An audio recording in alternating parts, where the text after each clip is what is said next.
Jurnalis televisi. Waduh. Jurnalis juga manusia. Sedih banget. Sedih banget. Lebih ke arah sedih banget. Karena gue nggak mudik karena gue sayang sama orang tua gue. Jurnalis cantik gitu. Seneng nggak?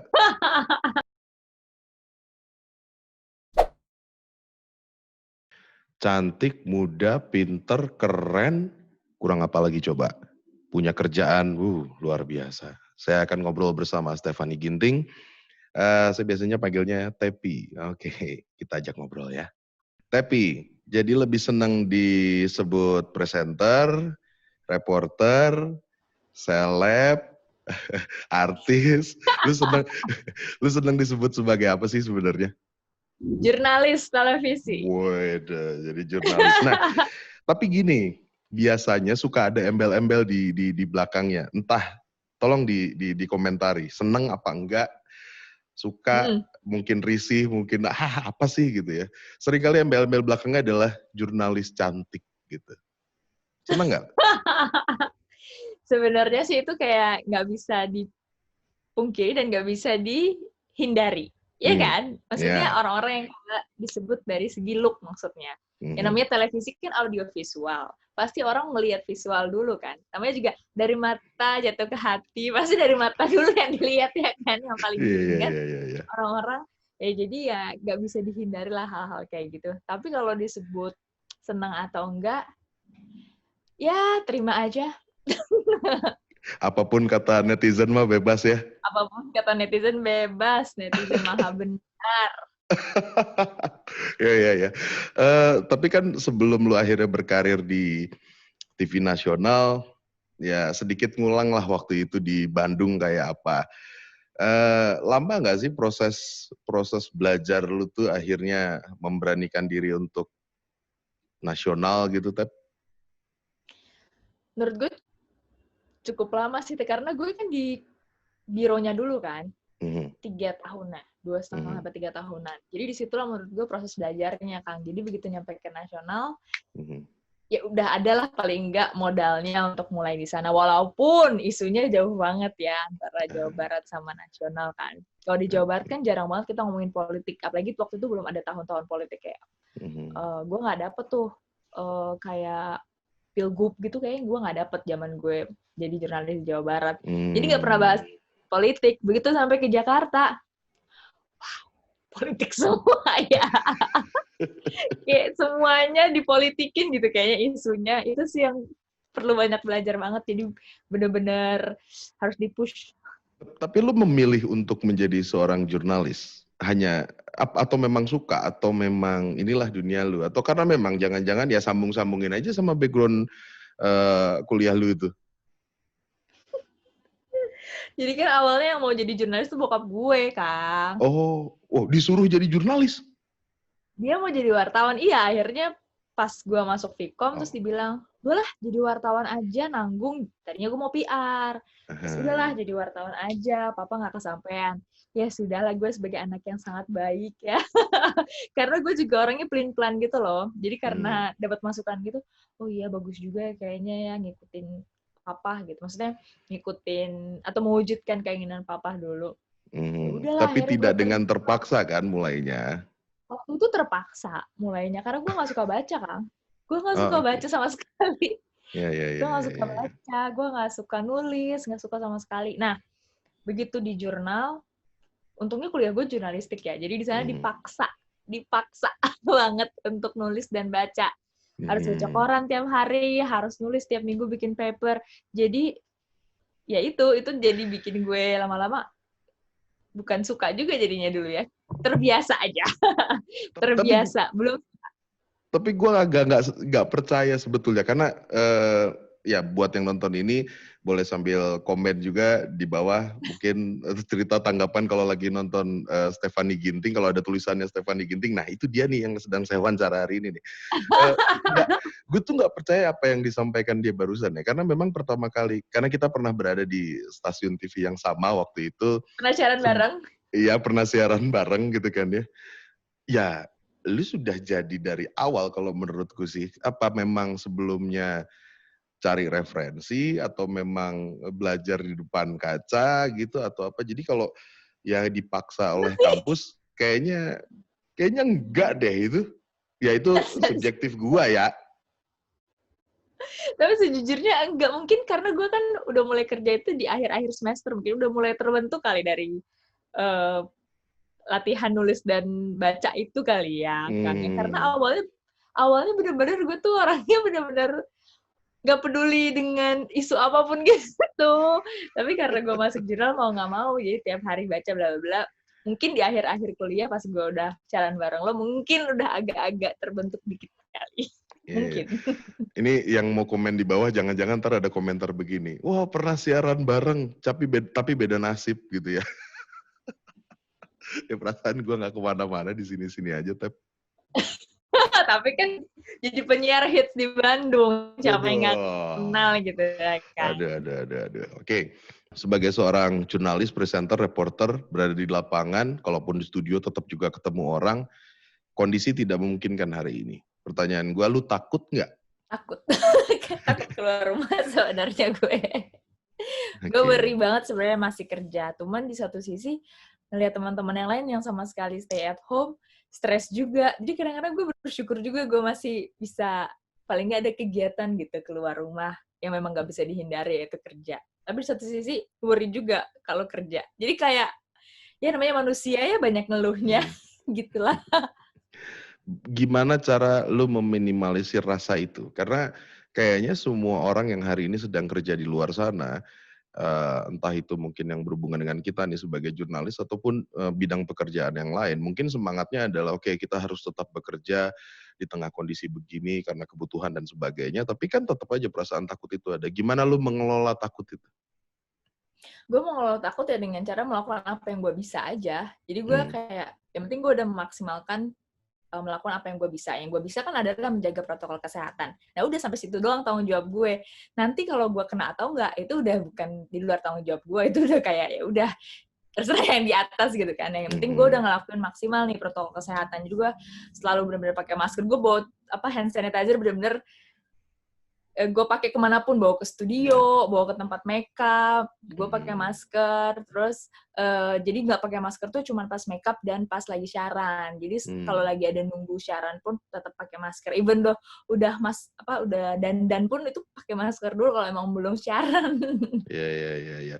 Ya mungkin bagi mereka-mereka yang sudah tereducate dengan baik, saya pikir masih ada rasa takut, tapi setidaknya mereka preventif begitu ya, seperti kita. Cuma ya paling tidak mikirin itu tadi ya, karena kita sudah prepare ya, sudah meminimalisir rasa takut aja, paling nggak gitu ya. Iya, jadi ya kita mau ngapain lagi gimana, yang penting kita udah ngelakuin apa yang kita bisa. Itu soal takut apa enggak? Sekarang mengganggu atau enggak sebenarnya buat kehidupan lu sehari-hari? Pasti banget. Kadang-kadang gue suka banget olahraga keluar ya, Kang ya. Gue suka banget olahraga ke studio gitu. Sekarang gue jadinya olahraga tuh kayak cuma 2 minggu sekali. Itu super kalau misalnya olahraga. Biasanya gue bisa hampir tiap hari, bisa 3-5 kali seminggu olahraga. Jadi karena semangat banyak. Jadi ngantornya ini sambil olahraga atau lu memang sepedahan ke kantor atau gimana? Enggak, jadi gue pasti pulang sampai kosan tuh jam 10 malam. Jadi gue abis kerja, olahraga dulu, makan dulu, pokoknya aktivitas di luar tuh banyak banget. Jadi gue selalu olahraga, pulang dari kantor selalu bawa-bawa tas olahraga setiap gue ke kerja gitu. Nah sekarang gue kehilangan banget sih itu. Jadi sekarang olahraganya kepaksa aja ya, nggak bisa kemana-mana gitu ya, pilihan-pilihan itu. Karena mau nggak mau lu tetap harus jaga kondisi kan? Itu dia, kan sebenarnya olahraga perlu ya. Tapi males banget kalau nggak ada temen dan nggak ada suasana olahraga gitu. Kalau kamar kan suasananya mau tidur nggak sih? Tapi lu dituntut untuk menjaga pola itu, olahraga, makan, dan ya namanya juga harus tetap on cam gitu kan? Iya banget. Kalau lo nonton YouTube gue sih, itu kan dibilang sama Iya. senior gue ya. Iya. Lo udah gendut. Nah, kalau udah ada kata-kata gitu tuh, lo udah gendut. Berarti gue harus makan, berarti gue harus olahraga lagi. Boleh ya, coba di subscribe aja channelnya Stephanie Ginting, cari ketik Stephanie Ginting, kemudian dengerin cerita-ceritanya di sana. Saya juga baru subscribe dan ya oke, obrolannya menginspirasi juga untuk bisa ngobrol-ngobrol sama Tepi hari ini. Oke, itu soal menjaga bagaimana lu takut atau tidak dan sebagainya. Sekarang, lu berada di tempat yang bukan asalnya, begitu kan ya. Ya, aku cuma pengen bilang sih, kangen nggak sih pulang? Karena tadi ngobrol-ngobrol katanya juga tetap harus nggak bisa pulang gitu kan. Kangen nggak lu? Kangen banget. Kangen banget, bukan kangen lagi. Karena udah berapa bulan berarti ya? 3, Februari, 4. Maret, April, Mei. Hampir 5 bulan. Karena gue dari Februari. Jadi Februari tuh gue udah ada tapping-tapping, nggak pernah pulang. Wow. Jadi hari libur gue tuh dipakai untuk masuk kerja. Nah, tiba-tiba Maret ada kasus. Jadi nggak bisa pulang. Jadi sampai sekarang belum pulang-pulang. Kangen banget. Memaintain kangennya gimana lu? Apa ya tetap video callan sama nyokap, bokap, sama orang tua, sama kakak gitu? Kakak di Bandung tapi ya? Di Bintaro. Oh, tetap nggak bisa pulang juga ya? Iya, dia nggak bisa pulang dan dia nggak mau ke gue pun nggak mau ke dia. Ya kan, karena ya takut aja sih. Apalagi kerjaan gue kayak gini kan. Jadi ya gitu, video callan paling berempat. Sekarang gini ya, lu sudah memaintain rasa takut, lu sudah mencoba work from home, menjaga kondisi tubuh, memanage kangen lu, terus lu lihat orang-orang masih berani aja keluar masuk seenaknya, masih ada yang pulang kampung, masih ada yang nongkrong-nongkrong, masih ada yang apa perasaan lu, Tepi? Sedih banget, lebih ke arah sedih banget, karena gue nggak mudik karena gue sayang sama orang tua gue. Terus gue ngeliat orang-orang mudik aja dengan mudah, gimana ya, gue nggak ngerti sih gimana pola pikirnya, karena mungkin mereka belum ngeliat gitu loh. Ini tuh nyata gitu loh, pandemi ini nih nyata. Jadi gue nggak pernah ngobrol sama teman-teman gue yang nggak ada rasa takut itu, karena nggak ada orang di sekitarnya tuh yang udah kena, atau dia nggak pernah lihat contoh kasusnya tuh kayak gimana gitu loh. Jadi dia nggak tahu kalau orang bisa kehilangan nafas tuh tersiksanya kayak gimana. Kalau diisolasi sendirian sampai kehabisan nyawa tuh sedihnya segimana gitu loh. Jadi nggak punya bayangan. Jadi itu bikin mereka kayak mungkin agak menyepelekan gitu loh. Jadi gue sedih, kayak lebih ke iba sih gue. Oke, nggak ada rasa marah sedikit pun ya kayaknya ya. Gue marah loh sebenarnya. Lebih sedih sih. Karena itu serius gini loh. Ya, kita berada di bidang yang sama dan kemudian lu di Jakarta gitu kan ya, orang tua di Bandung. Nah, saya di Bandung Barat, orang tua kerja di Bandung, sama nggak bisa pulang juga. Bahkan ya tadi ya, kita nggak boleh egois, kan lu bilang gitu tadi ya, kita nggak boleh egois. Ya, sementara kita masih lihat orang-orang di luar sana yang kayak begitu. Ini gemes sih, kalau gue lebih ke gemes dan agak marah juga sebenarnya gitu kan ya. Tapi lu dengan tenang bilang bahwa ya kayak gitu, salut lah gue. Oke, sekarang gini, kalau ya gue yakin sebetulnya juga tetap keep kontak lah bersama keluarga dan sebagainya ya. Kita berharap kondisi ini cepat berlalu. Cuma banyak yang sering nanya, ini nih ya, buat para netizen, banyak yang sering nanya ke jurnalis ya. Itu pertanyaan-pertanyaan yang basic, yang disangkanya kita tuh tahu semuanya gitu. Kadang-kadang gini tapi ya, iya benar. Kadang-kadang pernah nggak sih ditanya, ada apa sih sebenarnya kondisi ini? Kapan sih selesainya? Gimana? Kemarin ngomong sama siapa? Kan kita sering banget ditanya begitu ya. Buat orang-orang begitu, lu pengen ngomong apa sih ke mereka? Gue pengen bilang kalau jurnalis juga manusia. Udah gitu gue sih paling menghindari beropini sih, Kang. Maksud gue, oke, gue mungkin dapat sesuatu informasi yang mungkin orang awam nggak tahu. Tapi kan mungkin gue juga dapat informasinya baru segini. Mungkin ada orang-orang lain juga yang belum tahu, gue tahu informasi. Kan gue juga bukan, apa ya, gue kan manusia yang nggak tahu semuanya gitu loh. Mungkin gue juga akan ada subjektivitasnya. mendengar informasi, gue akan lebih cenderung untuk percaya ke yang satu atau ke yang lain. Gue nggak mau sih untuk ngeluarin opini gue dalam hal itu. Makanya gue sering banget bilang, gue nggak tahu. Bahkan itu pada saat tidak sedang di media, lu tidak beropini? Oh enggak, sejak di media. Enggak, maksudnya ketika ditanya ketemu gitu atau ditelepon secara pribadi atau japrian, bahkan lu tidak beropini di situ? Enggak, gue bilang gue nggak tahu. Wow. Keren. Ini karena di channel YouTube-nya PRFM aja sih gue berani agak sedikit subjektif gitu ya. Kalau di radio kayaknya kalau di gitu media ya? kalau di radio mainstream kayaknya gue agak nahan-nahan gitu ya. Ya pastilah, kalau di media mah udah pasti kan karena kebijakannya. Ini karena lebih ke perasaan gue sendiri sih. Gue ngerasa enggak sih kayaknya. Nggak perlu gue kasih tahu lah gitu menurut gue. Ya kadang-kadang juga kita juga nggak tahu gitu kan apa yang sebenarnya terjadi gitu kan ya. Kalaupun tahu mungkin cuma sebagian. Takutnya nanti gue percaya dengan ini atau gue ingin percaya dengan ini karena subjektivitas gue. Orang jadi terpengaruh dengan itu padahal belum tentu itu benar kan. Oke. Jadi fokus lu adalah tetap memberitakan sesuatu yang merupakan fakta gitu ya.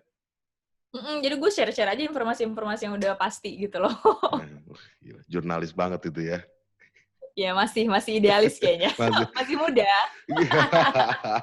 Cuma memang kan hari ini kita sedang dibombardir banyak informasi-informasi yang nggak jelas ya. Ini mumpung para netizen PRFM nonton ini dan saya lagi cerita ini juga sama Tepi. Apa yang lu pengen sampaikan ketika orang mendapat informasi dari tadi tuh sumber-sumber yang nggak jelas, kemudian kata-kata yang kayaknya memprovokasi gitu ya, atau kata-kata yang menyudutkan sesuatu, atau bahkan memberikan informasi yang ini apa sih, kan kita sering dapat lewat japrian WhatsApp dan sebagainya gitu ya. Ya bolehlah berbagi tips sedikit soal bahasa kerennya mah literasi media gitu kan di era hari ini gitu kan. Bolehlah kasih yang mau lu bilang apa dengan hoax seperti itu? Jadilah masyarakat yang bijak, asik klise. Jadi maksudnya jangan malas baca lah. Jangan malas baca. Maksudnya lebih baik tepat daripada cepat kan. Jadi jangan sampai kayak, wah gue dapat informasi ini, gue harus kelihatan cepat, paling cepat dapat informasi, langsung gue share ke semuanya. Itu nggak keren. Kalau mau merasa itu keren, gue bilang sekarang itu nggak keren gitu loh. Yang keren itu kalau informasi lo tuh tepat, benar gitu, bukan cepat. Jadi lo jangan males deh untuk baca dulu, cari referensi-referensi lain, di cross-check lagi, baru lo share. Jadi supaya niat baiknya bukan malah jadi mudarat ya. Bukan malah jadi bencana gitu. Padahal ngakunya tadi di awal nggak suka baca, nggak suka isu-isu, nggak suka apa. Iya, dulu. Makanya gue merasa gue bersyukur gue berubah sekarang gitu loh. Kalau gue dulu mungkin gue bakal kayak gitu juga ya. Mungkin. Oke. Aduh, thank you tapi sudah mau ngobrol sama gue. Ada yang mau lu sampein buat netizen PRFM nggak sih di channel YouTube PRFM? Kalau mau komentar, jangan lupa komentar. Kalau suka video ini ya silahkan di like, silahkan disebarkan buat yang lain supaya kita di tengah kondisi seperti ini bisa dapat sesuatu lah. Jangan ngomongin sesuatu yang kadang-kadang bikin pusing mulu ya. Apa yang pengen lu sampein buat netizen PRFM lah, tapi sebagai jurnalis handal ini? Jadi jangan panik, tapi juga jangan apatis gitu ya. Maksudnya dengan melihat pandemi COVID-19 ini sih menurut gue. Jadi bijak-bijaklah, baca berita perlu, tapi jangan terlalu overwhelmed juga, jangan terlalu kebanyakan. Kalau kata nyokap gue sih yang psikiater, 1-2 jam cukup lah untuk kita kalau mau nonton berita atau baca berita. Setelah itu udah. Yang penting kita tetap terupdate apa sih yang terjadi saat ini, apa sih yang perlu kita ketahui. Jangan ada perubahan-perubahan kayak PSBB lah, nanti udah new normal, segala macam. Supaya kita juga nggak ketinggalan, supaya kita juga tahu apa yang harus kita lakukan untuk bisa ikut mencegah penyebaran COVID-19, tapi juga jangan sampai bikin kita panik karena terlalu banyak kita nyerap berita-berita, malah jadi stres, padahal itu tuh malah bikin kita mudah untuk terpapar, karena mental itu sangat-sangat ngaruh sama fisik kita. Jadi harus bijak-bijaklah kalian dalam bermedia sosial ataupun menjadi penerima informasi. That's it. Itu pesannya dari seorang Stephanie Ginting. Thank you ya, Tep.